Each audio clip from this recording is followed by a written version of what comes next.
Venkatesh, thanks so much for joining me today. You've had a phenomenal journey and this is a coveted role within Coke because of the fact that it's a fast growing market for you. What have been the turning points according to you in your own career? My career has actually had many twists and turns, and I don't think I ever knew when I started my career that I would get to where I am today. I think the best experience I had was the grounding. I started my career with Asian Paints, which taught me a lot about how things happen on the ground, because they sent me for sales stints in Pune, in upcountry, Maharashtra and UP. And that was a great learning experience because I got to know India at the ground level. I then worked for ITC, which I still think is amongst the one of the best companies in the country. And there I learned a lot about the edible oil business, but more importantly, how to operate in a very low margin business and how to be frugal. Then when I joined Coke in 98, and I think that to me has been the turning point, the biggest turning point in my career. I used to think that, selling a soft drink is very easy. What's so difficult about it? And then I realized how incredibly rich and complicated this industry is and how much, an individual can contribute. So from the day I joined, when I spent 6 months in operations, again, I learned a lot because operations were all about sales. Till the day I went to Atlanta, and my first international assignment was when I left India in 1999, end of 1999, to go to Atlanta, where I discovered that the world is a lot more than Delhi, Bombay, and India. And that international experience has been probably the most rewarding and best development for me. And then the other turning point was when I came back to India in 2006, and we faced a huge crisis of confidence with our business, where we faced allegations of pesticides in our product. And we had huge declines in the business and a crisis of confidence with consumers, with everyone. And fighting that crisis, I think, was both very difficult, but at the same time very rewarding because we came out of it very, very strongly. I'm going to talk about the crisis because crisis is a very important place to learn. And I think in anybody's career, it is going to be. But I'm going to ask you, there is a huge pushback to actually going to the ground and learning. But I always see a generation of FMCG, stalwarts like you. You've actually done work in the grassroots level. I mean, your learnings come from real life experience. What is your advice to youngsters who might not want to, go and rough it out over there and would rather go to a nice, cushy job in a headquarter? What are the learnings from the grassroots? See, I think it's like steel. The strongest steel is forged in the hottest of flames. For anyone looking at a long-term career, the best way to learn and to become a tougher professional is to go and experience the toughest environments. And the toughest environments, it depends on the industry. I mean, in the case of FMCG, it's sales. But, in banking, it could be something else. Or in retail, it could be something else. But in our industry, in FMCG, the toughest environment is to go out there and actually sell. In fact, I would say in almost any industry, the consumer or the customer is the one that pays your bills. If you haven't spent time going out and begging and pleading with the consumer or customer to buy your product or your service, and do it on a day-on-day basis and understand what it takes to pay for those bills, then no amount of corporate staff or any other function role will teach you that. And I think that's the biggest lesson I've learned. And if I were to advise anyone in their career, I would say, even if it's just the first 2 years of a 30-year career or 2 years in the middle of a 30-year career, take that leap and go out and figure out what does it take to earn a rupee from a customer or consumer who has a choice of paying you for your product or service or has 100 other products that they can go for. In 99, when you went to Atlanta, it was quite early in your stint within Coke because you joined in 98. What was the experience like when you went to Atlanta and then you actually went on to work in 55 countries? What was the mind shift that it required? See, I think for a lot of us, at least, unlike today's youngsters who have the internet to expose them to the world, for us, growing up in those days, we were in a very insular country, and we only liberalized in 1991, and we started getting international television in the late 90s. So I didn't know what the world was like. I had no idea of what culture was outside of India. So I think the biggest learning for me was cultural adaptation. Understanding that there are such significant differences in culture between us. And we think in India we have lots of cultural differences between the North and the South, but there's still an Indian ethos. And then you realize that that's very different from a Western ethos, very different from a Latin American one. And the ability to adapt is probably one of the most important lessons I learned, and probably the most difficult experiences for me. Just to first understand other people. People can speak the same language, but what they mean when they say something is very different. To understand how to market to different cultures, and recognize that people's needs and behaviors are so different. So that was a big learning for me, and big experience. Through the course of the journey, who were your role models? Because in a corporate career, you can have multiple role models and multiple mentors. But who are the 2-3 people you have looked up to, looking back? Well, I would say 2 or 3. One is, of course, since I spent my summers in college riding a truck selling soft drinks, not with Coke, but with the previous company.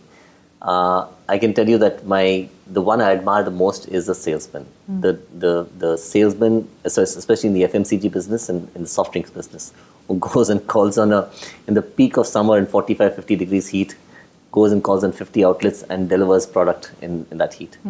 But if you look at corporate role models, one of my role models was my first boss, Bharat Puri, who is now CEO of Fevicol and of Pidilite Industries. And who taught me what empowerment is all about, who taught me what it means to recognize strengths in people and how to develop people while at the same time building their confidence. So that's one role model. And then within Coke, we've had so many senior managers and leaders who I've looked up to, and each of whom has taught me a lot. What are the 2-3 learnings that have helped you to reach where you have in terms of, you've spoken about different milestones in your career, but if there were 2-3 things that you look back and say that helped me, what would it be? See, I think the best mantra that was once given to me was one of my former bosses told me, if you don't worry about your designation or your destination, just focus on today and do a really good job at what you've been given, you'll do well in life. So I think that to me was probably the best mantra or learning I could have had. And over the years, I've realized that I can never predict what the future is going to do. I can't control the future, and I can't do anything about the past. But what I can do is I can focus on the present.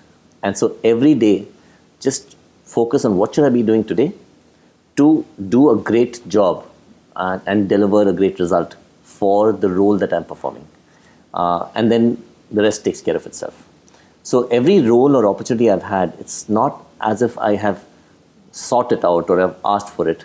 It's come knocking because of what I've done and because of what people have seen me doing, as opposed to me saying, I want to be there and that's how I'm going to get there. So a lot of youngsters today plan their careers. They have 5-year plans and 10-year plans, and they know exactly what they're going or where they're going. Would you say that they're spending too much time looking at the goal rather than the journey? I mean, what is your advice to them?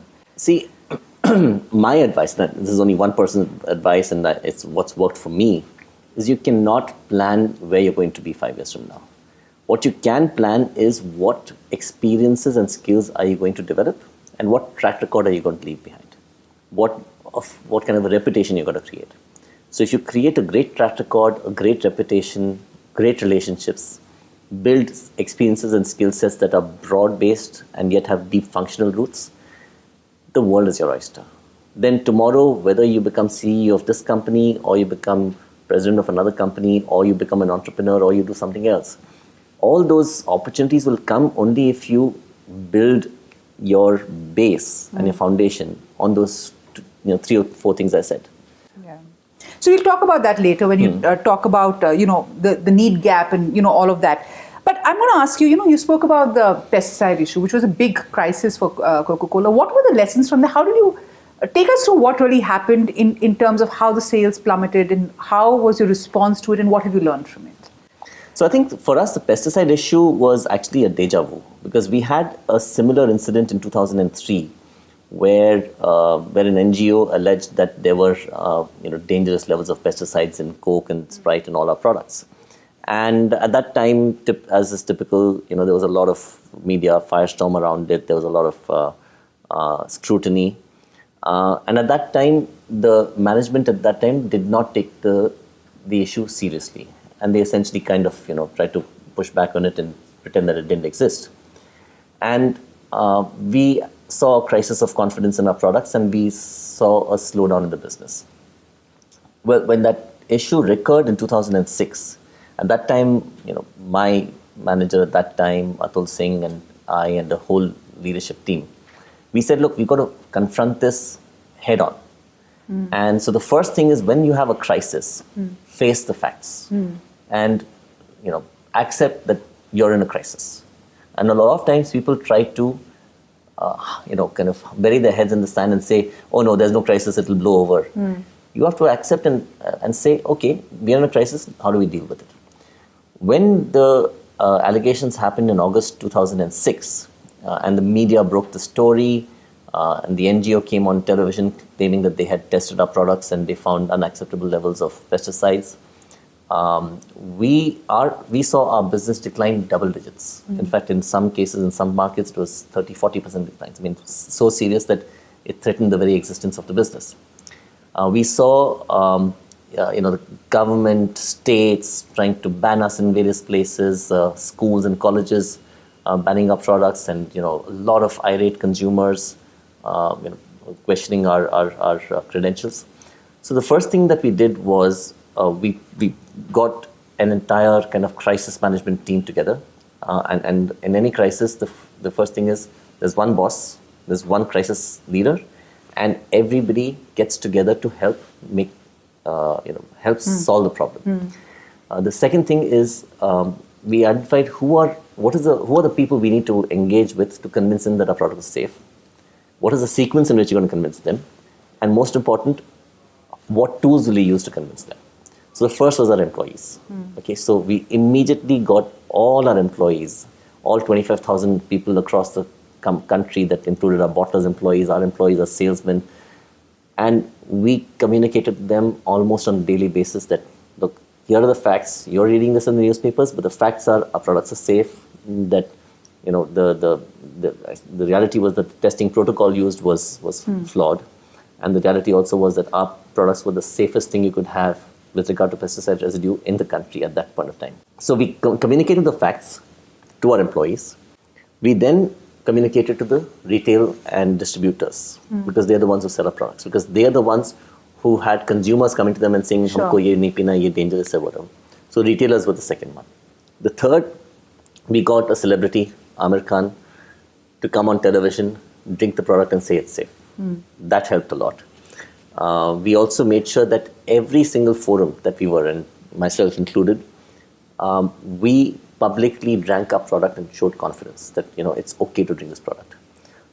Engaged with media. We took media and journalists to our factories, took them for tours of factories and showed them our quality control mechanisms and our ingredients that we used and how there's no question of anything unsafe or harmful getting into our product.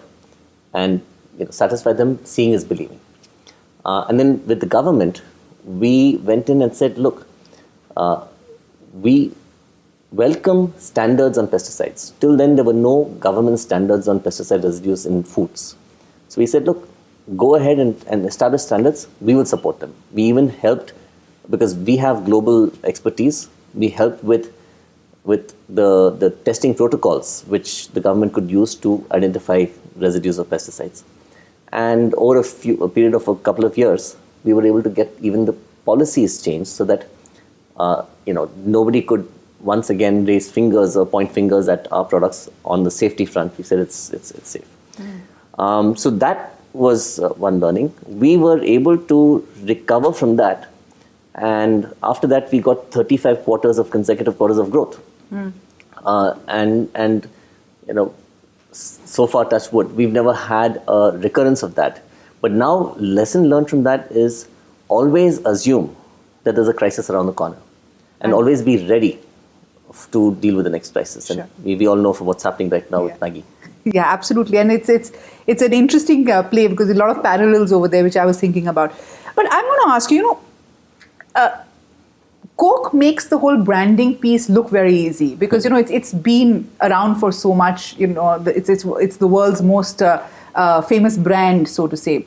But I'm going to ask you, what is the science behind the art of marketing that has worked for Coke? Because there, as you said, even in this crisis, you clearly defined the issue, you broke it up into pieces, and it was a very left-brain response to something like this. How does a brand like Coke use science to, get the art of marketing out? See, we look at marketing as a combination of science and art. It's not one or the other. It's science and art. The science, I'll give an example. Great music is art, but it's based on a strong foundation of science, which is the notes and the combination of notes, which even the best artist can't ignore. So the same thing with marketing in Coke. There is a foundation of science that says that consumers world over have certain needs and certain wants and behaviors. And you can measure that, and you can measure it based on simple questionnaires and surveys and things. Second thing is that we have frameworks that we use, which says, okay, if people when you wake up in the morning till the time you go to sleep, right, you have various needs and occasions that are at home, away from home, where you would eat something, drink something, feel thirsty, hang out with friends, and then understanding what is it that you're feeling at that time, and how can a beverage, and I'm saying beverage, not just Coke, but any beverage, play a role in your life at that time. And interestingly, what we've just as an aside is, if you think back to any moment of happiness, joy, a celebratory event, or a fun time, chances are that a beverage was there. A beverage was there. Chances are one of our beverages was there. Okay, so that is based on the insight that there are occasions in people's lives, and during those occasions, people have needs, motivations, and wants. So that's a science. And then the art comes into how do we creatively place our product in their hands and in their minds and their desires through great advertising, through great in-store communication, through great distribution of chilled product. We have enough science to know if you place a product that is chilled within a cooler and the cooler is facing the entrance of the store, chances are that consumer will have an impulse to pick it up. So that's why our coolers are all glass doors, so you can see the product. Right? That's why you'll find we have standards with our sales team that says, you used to merchandise in a certain way that your packages have certain number of facings to consumers. So the science is in understanding what works, and then the art is then how do you execute that in a way that delights and excites consumers. So are consumers fundamentally the same everywhere? What are the lessons that people can learn if they want to enter the FMCG sector and really make it? See, consumers are the same everywhere, at least when it comes to their basic needs and wants. Whether you're a consumer in Latin America or India or in Europe, everyone wants to be loved. Everyone wants to be accepted. Everyone wants to have a good time. But how they have a good time can vary. Okay, a good time in one place could be hanging out with your friends. In another place, it could be going out with your family somewhere. And in another place, it could be something as going out and watching a movie. So the needs and wants are the same. The solutions to those needs and wants are very different. Now, what we have learned is if you create a product that has universal appeal, that meets a universal need, then you can have a universal audience. And I'll give an example. In our case, of course, Coke is universal because the taste profile of Coke is so unique. It doesn't actually, there is no equivalent comparison. So if you are asked, what does a cola taste like? Okay, it doesn't taste like an orange or a lime or a lemon, or it doesn't taste like any familiar fruit or any taste that you've had. It's an indescribable taste. And that's what makes it so universally acceptable. And that's why 207 countries, no culture has rejected the taste of Coke. So finding products that are universal in their appeal, and if your scope is just India, or even if your scope is just one state in India, making sure that you create and develop products that that have a universal appeal will give you the widest possible audience. And then how you market to these consumers, in fact, we found there are some things that are very local. Festivals, very local. The package size, the package price, that's very local. But family is a global thing. So we've had ads from Brazil which feature families and families having a great time together over a bottle of Coke and dinner, that worked even in India and worked even in Africa and Asia. We've had teens. In fact, interestingly, what we've learned is teenagers, urban teens across the world are more similar to each other than to rural teens in their own country. Okay, because the internet and social media has really connected urban teens to an extent where they're watching the same stuff, they're listening to the similar music, and they're experiencing the same things. Sure. That's fascinating, and I think those are very interesting insights. But tell me something, how is technology changing business in FMCG, both in the way you communicate, you relate to the consumer, and the back end? And do you see that becoming the game changer going forward as well? See, I think, if I were to look at our own history, our technology, for instance, this glass bottle is over 100 years. In fact, this is the 100th anniversary of our contour bottle. So this product and package has not changed in 100 years. However, since then, since we introduced the glass bottle, we've introduced cans, we've introduced PET bottles that didn't exist earlier. So technological change constantly creates new ways and new forms of delivering products and services. The second thing that's changing because of technology, and the change is more rapid, is you're talking about the back end. The back end changes such as distribution mechanisms. Today, things like crowdsourcing, the sharing economy, and apps on smartphones, all of them have created opportunities to collapse old business models. So business models are going to evolve rapidly, where traditional ways of sales and delivery models will change. Sure. And that's what technology is going to change. Marketing. Technology is going to change how we market completely. The old days of the 30-second TVC, while still very important in India currently, in many parts of the world, they're losing relevance, and now digital and conversation-based marketing is coming to the fore. Long-form content on media, now on social media, tends to travel much further and much better than 30-second TVCs on televisions in many places.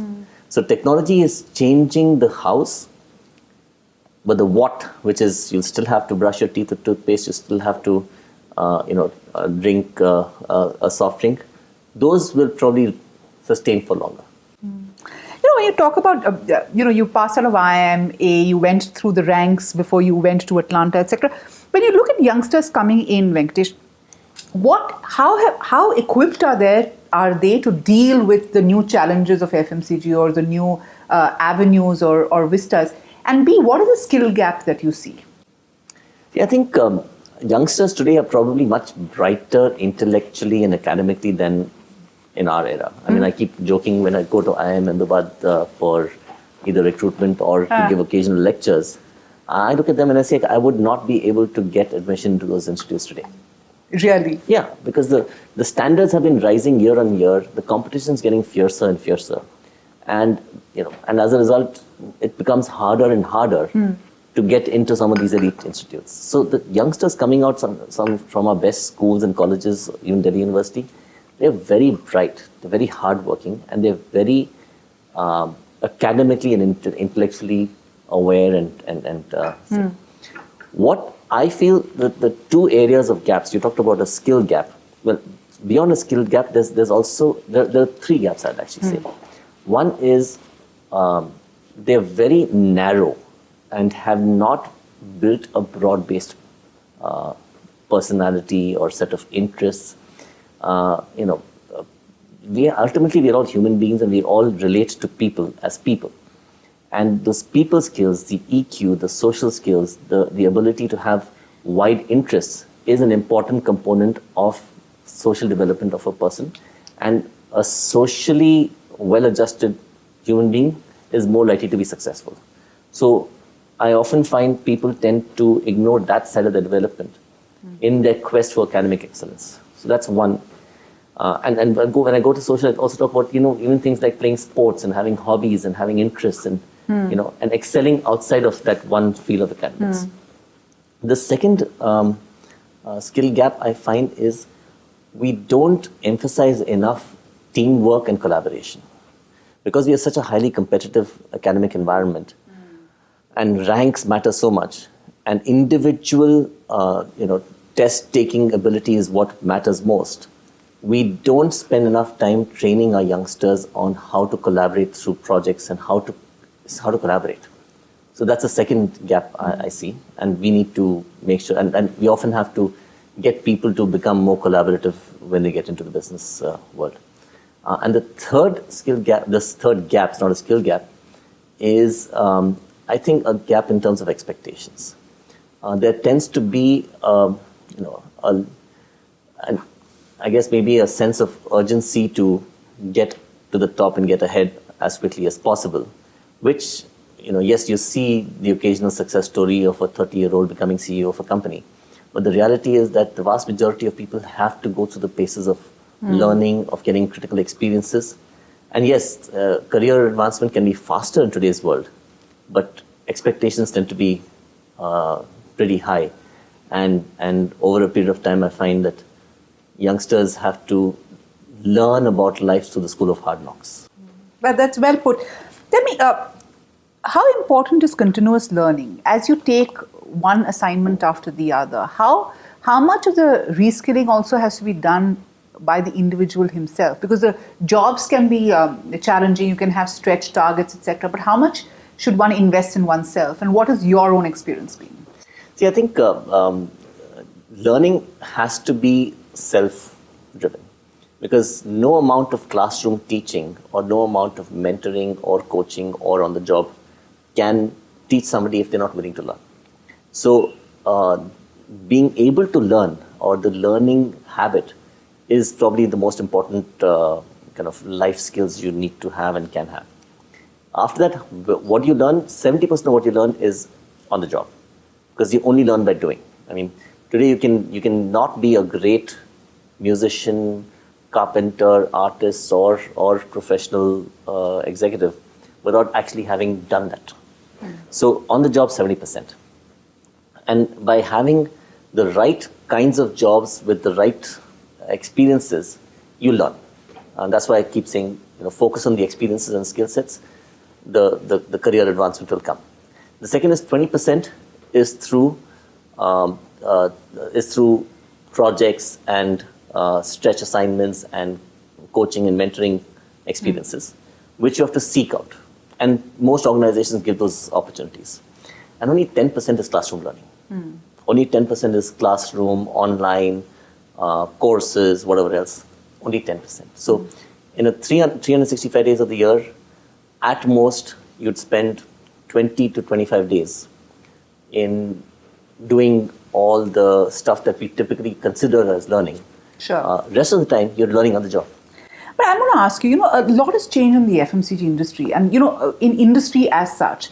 Has the academic piece kept pace with the reality on the ground? Because there is a gap in how we teach and what we need to do. And do you see institutes keeping pace with what's happening in reality? See, I see some institutes doing that.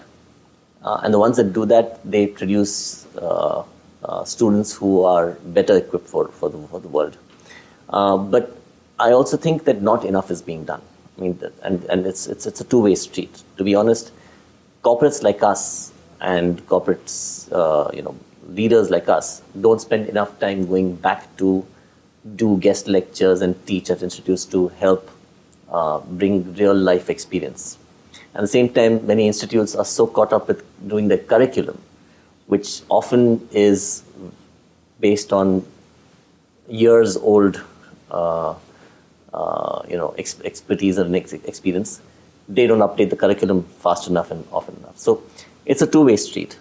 I think over a period of time, what we're going to start seeing in institutes and learning establishments is that a lot of the learning will happen through digital media. A lot of the learning is going to happen through new and as yet unheard of, unthought of means, where the classroom ends up becoming more of a place where you have a discussion and the learning happens in the dorm or in small groups outside of the classroom. So I think it's going to change, that we are at the cusp of that change. Okay. So what is your message for an online education piece like UpGrad, which is trying to bridge this gap? Do you think it is the right direction? And do you think, the inputting from industry is very crucial in actually working the curriculum? I think it's a great initiative to have an online education system because the ability, and having brought up two teenagers, I can tell you that they learned more online than in the classroom. And the online education experience allows students to self-pace their learning and also allows them to learn in their own way. Because you can have, through online, you can actually have both visual, verbal, or auditory senses, and you can pick up whichever one you want.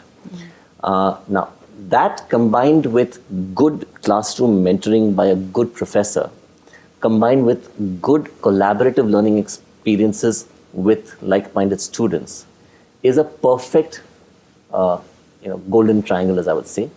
And you add on top of that the expertise and experiences of practitioners who can come in and give the practical side of it, then you create the best learning experience. Often I find that one or two of these elements are missing, and so students are missing out on best opportunities. So what the online learning portal is doing is filling in one of those gaps. Great. Last question, Venkatesh. You've seen so many youngsters come into Coca Cola and do well. You've seen the industry evolve. What is your advice to youngsters who want to really have a go at things? You've identified the need gaps, but I'm going to ask you, what is your advice? What's worked for you, and what do you think is the two things that they should take away from this conversation? Well, it's hard to summarize in a couple of words, but I would say pursue your dreams. For a lot of us growing up in an India where opportunities were few and far between, we essentially went down the path of least resistance or the path of least risk. Today's India offers enormous opportunities for youngsters to go out and try new things and try things differently. So whether they choose to join a corporate like us, where they can take risks within the corporate environment and produce fabulous results and grow, or they go out and become entrepreneurs and do their own thing, or they pursue a completely different path and choose to go outside the corporate world and outside the world of business and do social service or join the government. Whatever it is, pursue what you feel passionate about. You'll be successful at it. And the money, the fame, the fortune, the success will be a result of you pursuing your passion, as opposed to a result of you pursuing the fame or success of the money. Great. Thank you so much, Venkatesh. That was lovely. Thank you so much. Thank you so much.